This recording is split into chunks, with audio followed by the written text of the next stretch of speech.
Chito Mendoza, Erwin Joa Reyes, Therese Villicor, Lena Alcantara, Yusula Mendoza, and Idel Sahel. For the eternal repose of the souls of Lolita Alociano Gutierrez, Pedro Malabanan Jr., Brother Tindo Maralit FAC, and for all the souls in purgatory.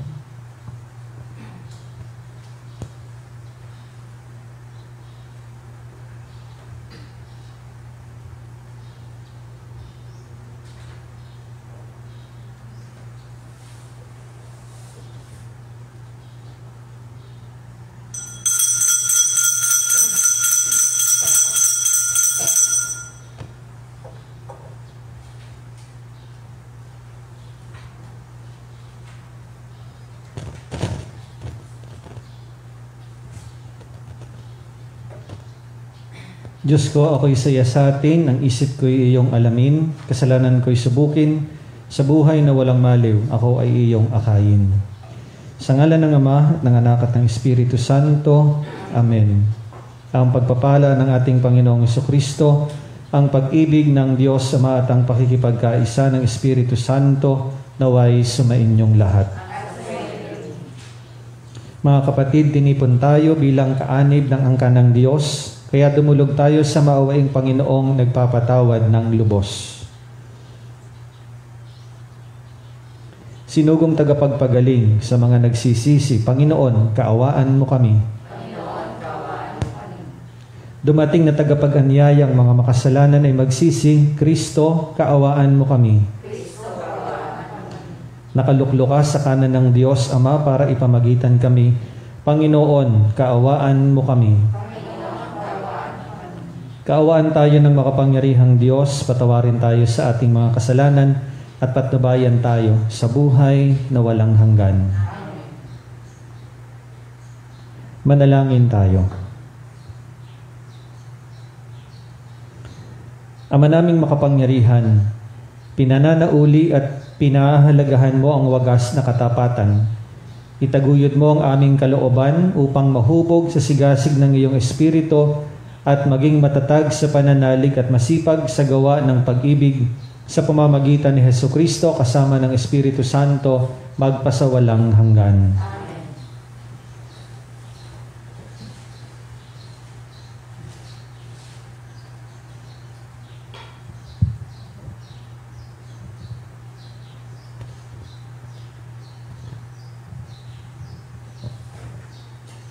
Pagbasa mula sa aklat ni Propeta Jeremias.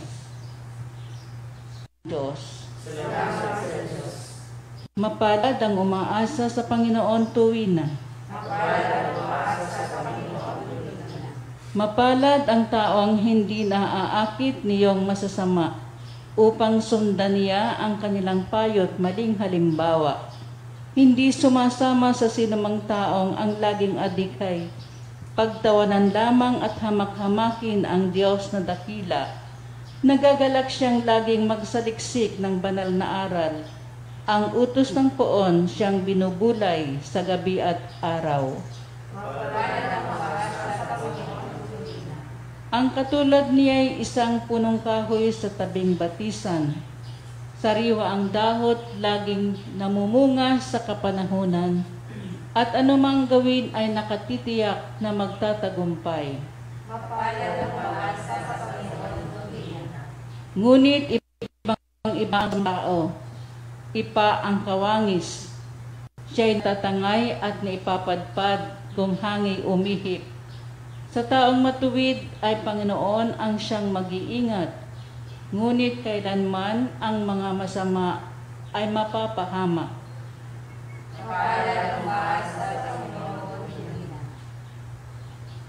Magsitayo po. Mapalad ang nag-iingat sa kanyang puso't matapat ng salitang nagbubuhat sa poong Diyos ng liwanag sa tiyagay aaning ganap.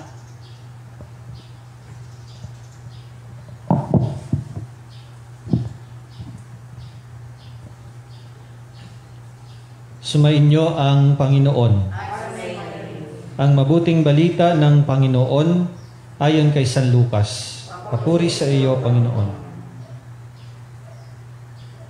Noong panahong iyon, sinabi ni Jesus sa mga Pariseo, may isang mayamang nagdaramit ng mamahalin at saganang-sagana sa pagkain araw-araw.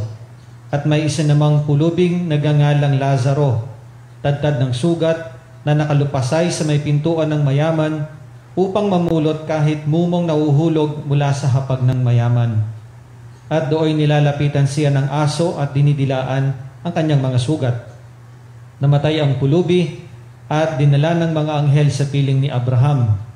Namatay rin ang mayaman at inilibing. Sa gitna ng kanyang pagdurusa sa Hades, tumingala ang mayaman at kanyang natanaw sa malayo si Abraham, kapiling si Lazaro. At sumigaw siya, Amang Abraham, mahabag po kayo sa akin. Utusan ninyo si Lazaro na isawsaw sa tubig ang dulo ng kanyang daliri at palamigin ang aking dila, sapagkat naghihirap. Kung gayon po, Amang Abraham, ipinamamanhi ko sa inyong papuntahin si Lazaro sa bahay ng aking ama, sapagkat ako'y may 5 kapatid na lalaki. Paparoonin nga ninyo siya upang bala ang kanilang mga kasalanan. Sinabi sa kanya ni Abraham, kung ayaw nilang pakinggan ang mga sinulat ni Moises at ng mga propeta, hindi rin nila paniniwalaan kahit ang isang patay na muling nabuhay. Mga minamahal, ang mabuting balita ng Panginoon. Magandang umaga po sa inyong lahat. Sabi po ni Mother Teresa, pamilyar naman sa atin, kilala natin ito. Ang sabi niya po ay ganito, sa wikang Ingles, I have found the paradox of love, that if you love until it hurts, there can be no more hurt, only more love. Ibig sabihin, kung sa Tagalog ay ito daw yung natagpuan niya ang kabalintunaan ng pagmamahal. Na kapag nagmamahal ka, kahit masakit na, sa pagtagal, hindi mo na mararamdaman yung higit na sakit. Sapagkat ang mararamdaman mo na ay higit na pagmamahal. Grabe yung kabalintunaan. Ba't ko po binanggit ito? Sapagkat sa isang bahagi po, ay ito yung isa sa mga magagandang mensahe ng Ebanghelyo natin. Maraming magagandang mensahe, pero doon ko gustong dalhin yung pagninilay natin na ang tunay na halaga ng pag-ibig o ng pagbibigay ay yung lagi kong sinasabi na kapag mayroong kaunting kirot sa puso. Sapagkat ang hamon sa atin ng Ebanghelyo ngayon ay sa pagmamahal or sa pagbibigay natin o sa pagtulong, wag tayo mag-settle lamang so kung ano yung minsan kasi nandun yung tukso sa atin, ay okay na yan, tama na yan, pwede na yan, di po baga? Pero hindi dapat doon kasi ang hamon sa atin ay we should also try to take always the extra mile. Ang ibig sabihin ay magbigay tayo ng higit pa. Sapagkat ito yung nangyari kay Lazaro Si Lazaro, base sa kwento ni San Lucas sa ating Ebanghelyo, o sa kwento ni Jesus pala sa ating Ebanghelyo na kanyang ibinahagi sa mga Pariseo, may isang pulubi, ang pangalan Lazaro, na nasa pintuan ng isang mayaman. At sa tingin ko po para sa akin, very, very touching o very remarkable yung pagkaka-describe na nasa pintuan ng mayaman at naghihintay ng mumo na malalaglag mula sa hapag ng mayaman. Para bagang kung kasi nandun lagi yung katotohanan na every person is a person. Every person is a human being. And because of that, every person deserves more. Ibig sabihin ay katulad nung kay Lazaro, yung mayaman, actually pwede niyang bigyan pa ng higit pa. Itong mahirap na ito, si Lazaro. Sapagkat mayaman naman siya Mag-aara ang damit, sagana, kumakain ng masasarap na pagkain araw-araw. Actually, pwede niyang bigyan si Lazaro ng higit pa doon sa hinihintay ni Lazaro. Pero si Lazaro, kontento na Pero itong mayaman na may kaya, kaya pa niya naman yung bigyan. Kaso merong indifference na nangyari Nagkaroon ng indifference o walang pakialam yung mayaman sa sitwasyon ni Lazaro. Kaya nga, sana ang nangyari, the rich man could have given more para sa mahirap na ito. At yun yung hamon sa atin. Ngayon, ang daming, sabi nga ni Father Rubin kanina sa kanyang TFTD sa Thought for the Day, ngayong panahong ito, ang daming Lazaro. Ang daming naghihirap, ang daming nawalan ng trabaho, ang daming naghihirap ang kalooban, dumadaan sa mental illness, mga depression. And these are the people who longs for more. Ibig sabihin nun, more love, more understanding, more assistance, more help. At ito yung mga taong dapat nating tulungan. Pero isang bahagi lang ito, Isang bahagi lang ng ating pananampalataya. Kasi yung unang ating buhay pananampalataya. Kasi yung pagbibigay ng higit, pwede pa rin naman nating ilapat sa ibang bahagi ng ating buhay. Sa ministeryo ko bilang pare. Sa gawain natin sa simbahan. Sa gawain natin sa bahay. Sa ating ugnayan, sa ating asawa, sa anak, o mga kasama natin sa bahay. Minsan kasi, we only settle for that. Yun lang. Ay, okay na ito, tama na ito. Pero in truth, pwede pa Pwede pa nating dagdagan out of our love for God. At yun yung mahalagang mensahe na iniiwan sa atin ng Ebanghelyo. Kaya nga, nandun din yung katotohanan nung sinabi ni Mother Teresa. Kabalintunaan, pero napakahalaga. At nandun yung katotohanan ng Ebanghelyo. Magmamahal tayo kahit masakit na. At kapag tayo nagpapatuloy na nagmamahal sa kabila ng sakit, sa pagtagal, hindi na natin mararamdaman yung sakit. Sapagat ang mararanasan na natin ay punong-puno ng pag-ibig at pagmamahal.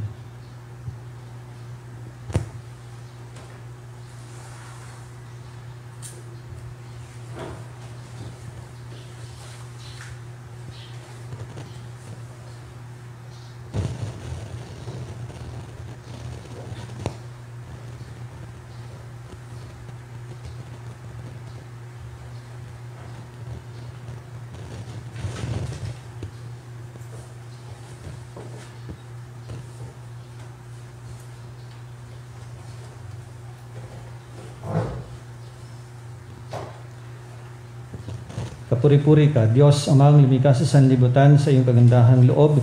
Narito ang aming maiaalay mula sa lupa at bunga ng aming paggawa ang tinapay na ito para maging pagkaing nagbibigay buhay.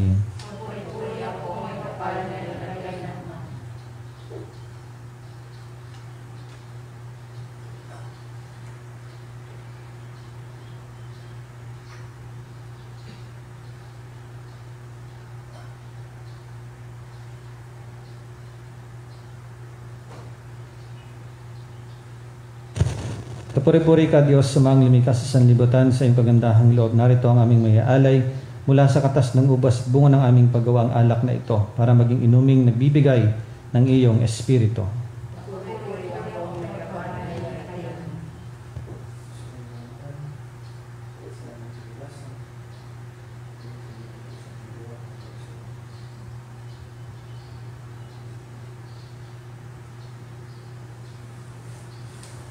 Manalangin tayo mga kapatid upang ang paghahain natin ay kalugdan ng Diyos, Amang makapangyarihan.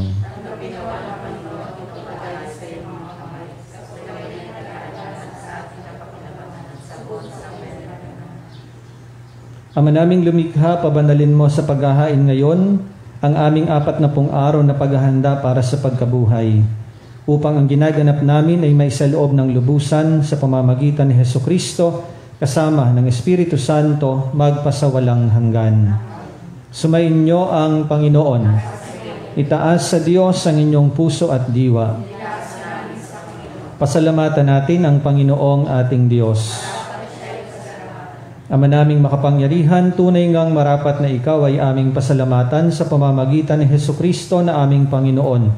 Sa aming kusang pagtitiis ng hirap, tinutulungan mong aming maitumpak ang kinamihas ng pagsalungat sa pananagutang iyong iniatas. Sa aming pagtulad sa anak mong mahal na nagpakasakit para sa lahat, ang pagsisikap namin ay iyong kinalulugdan at ang pagpapakabuti namin ay iyong ikinararangal. Kaya kaisa ng mga anghel na nagsisiawit ng papuri sa iyo nang walang humpay sa kalangitan, kami nagbubunyi sa iyong kadakilaan. Banal ang iyong kaharian, langit lupa'y nagpupugay sa iyong kadakilaan. Dinadakila ng lahat ang naparito mong anak, na siyang nagmulat sa bulag, sa pilay ay nagpalakad at nakiramay sa lahat. Ama naming banal, ikaw ang bukal ng lahat ng kabanalan, kaya't sa pamamagitan ng iyong Espiritu, gawin mong banal na mga kaloob na ito, upang para sa amin ay maging katawan at dugo ng aming Panginoong Hesukristo. Bago niya pinagtiis ang kusang loob na maging handog, hinawakan niya ang tinapay, pinasalamatan kaniya, pinaghati-hati niya iyon, iniabot sa kanyang mga alagad at sinabi, "Tanggapin ninyong lahat ito at kanin. Ito ang aking katawan na ihahandog para sa inyo."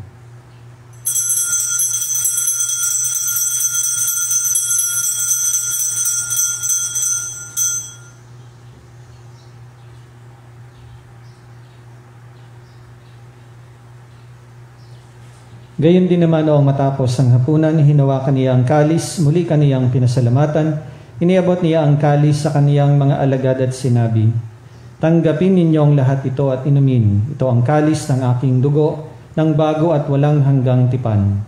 Ang aking dugo na ibubuhos para sa inyo at para sa lahat sa ikapagpapatawad ng mga kasalanan. Gawin ninyo ito sa pag-alaala sa akin."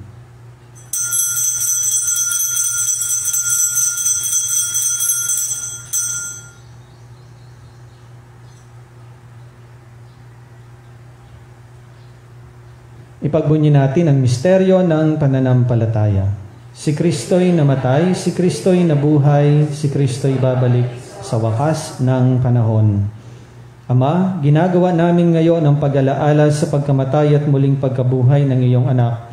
Kaya tiniaalay namin sa iyo ang tinapay na nagbibigay buhay at ang kalis na nagkakaloob ng kaligtasan.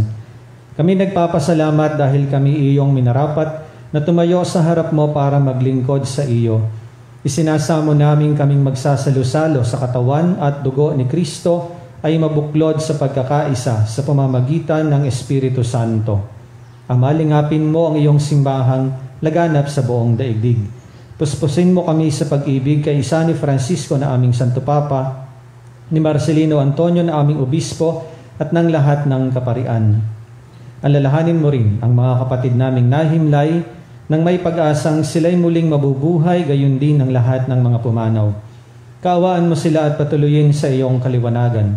Kaawaan mo at pagindapatin kaming lahat na makasalo sa iyong buhay na walang wakas.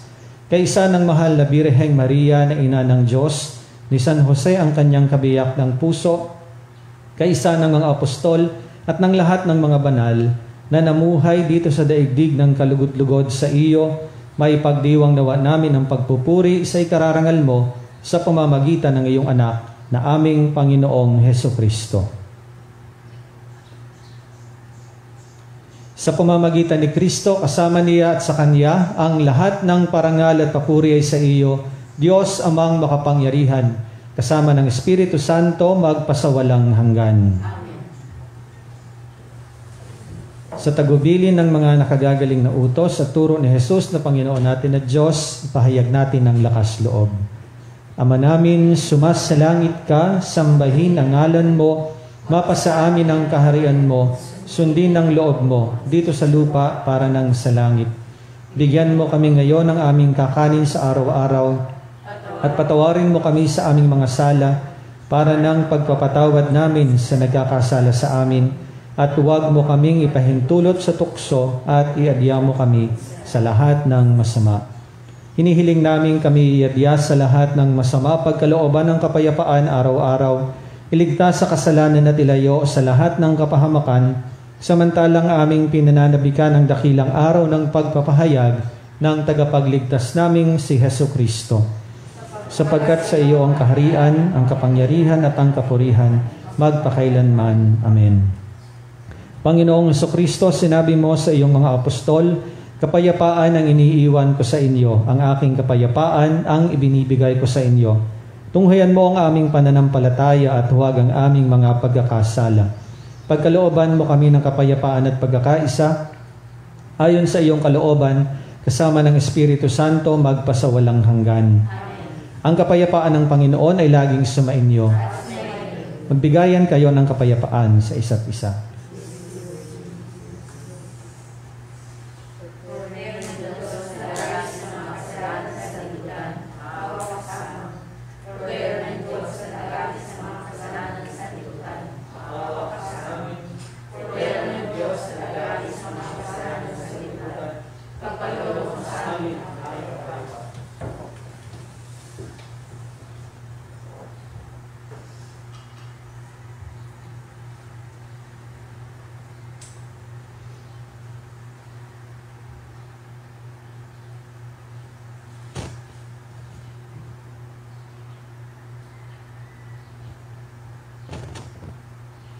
Narito si Kristo, ang kordero ng Diyos, ang nag-aalis ng kasalanan ng sanlibutan.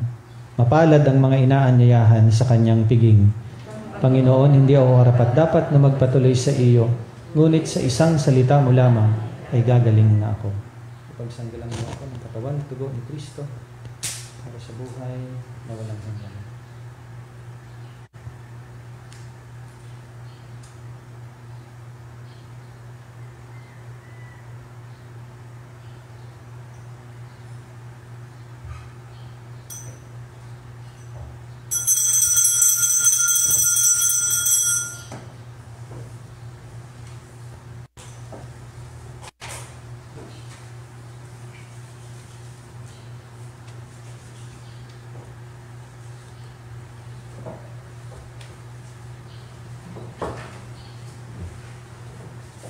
Katawan ni Kristo. Katawan ni Kristo. Katawan ni Kristo. Katawan ni Kristo. Katawan ni Kristo. Katawan ni Kristo. Katawan ni Kristo. Katawan ni Kristo. Katawan ni Kristo.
Act of spiritual communion. My Jesus, I believe that you are present in the most holy sacrament. I love you above all things, and I desire to receive you into my soul. Since I cannot at this moment receive you sacramentally, come at least spiritually into my heart. I embrace you as if you were already there and unite myself wholly to you. Never permit me to be separated from you. Amen.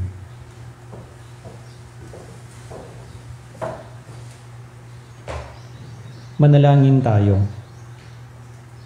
Ama naming mapagmahal, ang pinakinabangan naming paghahain ay mamalagi nawa sa aming gawain at magpatibay sa mga ginaganap namin sa pamamagitan ni Hesukristo kasama ng Espiritu Santo magpasawalang hanggan. O Diyos, amang mapagmahal, muli po kaming lumalapit sa panahong ito ng pagsubok. Hinihiling namin ang inyong biyaya upang aming malampasang lahat ang panganib na dulot ng COVID-19 na marami na ang naapektuhan at maraming buhay na rin ang nakuha. Ipinapanalangin namin na ang lahat ng may karamdaman na dulot ng virus na ito ay agaran na sanang gumaling at muling makabalik sa pagpupuri sa inyo. Ganoon na rin ang sidhi ng aming panalangin para sa mga taong naglilingkod at gumagampan para sa kapakanan ng iba upang masugpo ang karamdamang ito at mapigilan ang higit pang pagkalat at pananalanta nito. Nagpapasalamat po kami sa bakunang naisulong sa patnubay ng iyong mga kamay. Pagpalain mo ang aming pagsisikap na mawakasan ng mga bakuna ang pandemya sa aming bayan. Sa inyo po namin ipinagkakatiwala ang lahat ng aming mga mahal sa buhay at kami buong kababaang loob na humihingi ng inyo pong patnubay upang hindi namin malimutang paglingkuran ang mga aba at higit na nangangailangan lalo na sa mga panahong ito. Ang lahat ng ito ay amin pong hinihiling sa pamamagitan ni Hesukristo ang Panginoon namin at ng Espiritu Santo magpasawalang hanggan. Mahal na Birhen ng Biglang Awa, San Jose, San Rafael Arcangel, San Roque, San Lorenzo Ruiz, San Pedro Calungsod.